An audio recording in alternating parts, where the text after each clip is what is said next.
não há como o eu se representar. Preste atenção. Precisamos ainda falar um pouco mais sobre isso. Isso porque estamos analisando o argumento apresentado por Lacan, que diz o seguinte: o paradoxo do barbeiro implica o significante não pode significar ele próprio. E essa impossibilidade do eu se representar significa, em outras palavras, nesse nosso contexto aqui, a conclusão do argumento. É isso mesmo, o significante não pode significar ele próprio. Mas afinal, por que isso ocorre, né? Precisamos falar mais um pouco sobre tal impossibilidade, né? Dado o paradoxo do barbeiro. No vídeo anterior, já falamos um pouco sobre isso. Vamos continuar argumentando. Vamos raciocinar um pouco mais sobre essa impossibilidade, né, do significante poder significar ele próprio. Como já vimos, isso demanda um ato de autorreferência. Como perguntar se um conjunto pertence a ele próprio? Em outras palavras, olha só.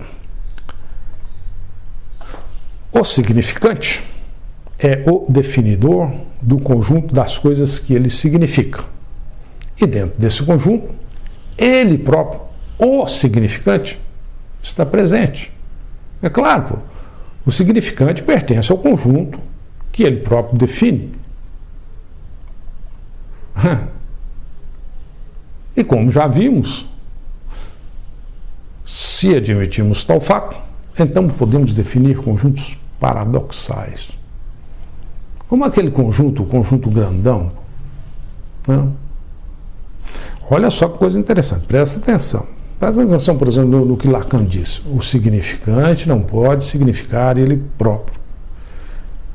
Bom, nesse caso, o significante é o eu, o definidor de um certo conjunto, que nesse caso contém os atributos do eu. Ou seja, temos um certo conjunto que fala algo sobre o eu. Além disso, o seu ato de significar é, em outras palavras, um ato de representar. É um ato de representar o eu por um conjunto, que é a representação desse eu. E que, além disso, é um conjunto que contém o próprio eu. Olha só.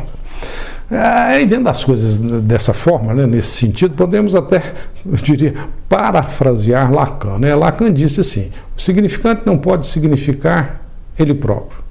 E aí isso pode ser expresso de maneira equivalente pelo seguinte: o eu não pode representar ele próprio.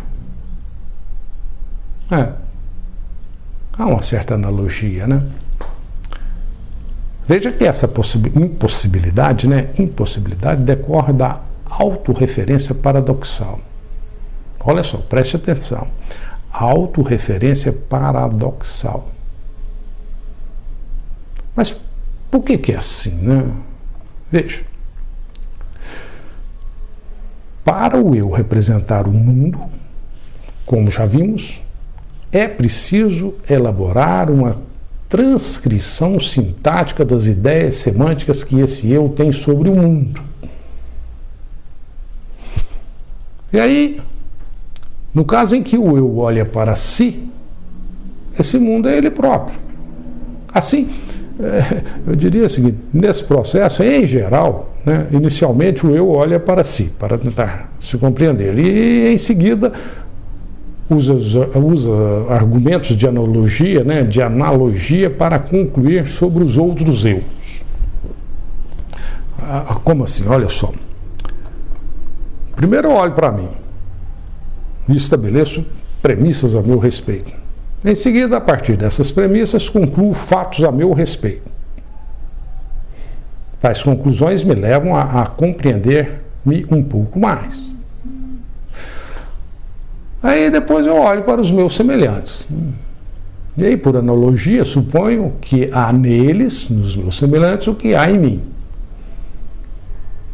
Em outras palavras, dadas as premissas que representam uma teoria sobre mim, dessas premissas, por argumentação, tendo as minhas conclusões, então, dada a minha semelhança com os outros eus, posso assumir em relação a eles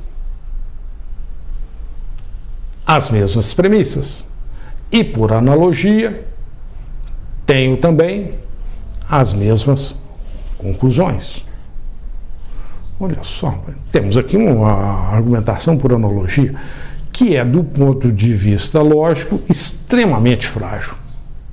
Temos que ter muito cuidado com tais analogias, né? Principalmente nesse caso, que iniciam em uma autorreferência quando tento estabelecer premissas a meu respeito. E, além disso, né, dessas premissas, concluo sobre aspectos de um outro eu, bem distante. Né?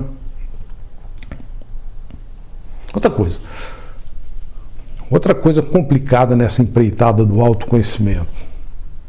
Nesse caso, temos uma autorrepresentação do eu. E nessa representação temos, pelo menos, dois grandes problemas. O problema da diversidade dos eus, né? E o problema do tempo. Assim, dada a diversidade dos eus, a argumentação por analogia se apresenta como algo bem falho, pô. Não dá para ficar fazendo analogia entre os eus, pô. Somos diferentes. O que eu concluo a meu respeito não pode necessariamente ser aplicado indistintamente aos outros eus. E quanto ao tempo?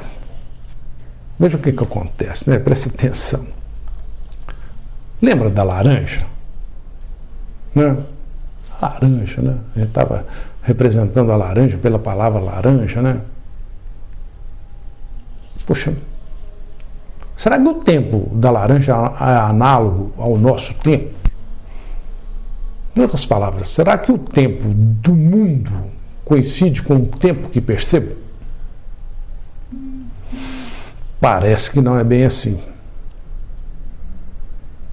Observe só, o tempo da laranja é o tempo do mundo, e o tempo do eu é o tempo que a gente diz, o tempo da alma, né? Coisas diferentes. Santo Agostinho, uma pessoa incrível, percebeu isso, né? Conforme Santo Agostinho, o tempo da alma é esse tempo que diferenciamos entre passado, presente e futuro. Por outro lado, o tempo do mundo é aquilo que se resume num real instantâneo, uma coisa instantânea. Ou seja, para uma laranja, não há passado, presente e futuro, é apenas o agora instantâneo. Isto é, no tempo do mundo nada dura. Tudo deixa de ser, eu diria, tão logo que é, né? Por outro lado, e no tempo da alma? Ali no tempo da alma as coisas duram, pois seguem uma lógica estritamente nossa, né? Uma lógica do eu. Veja então que dificuldade, né? Para o eu se compreender, ele precisa compreender o tempo da alma, um tempo que está nele próprio. Opa!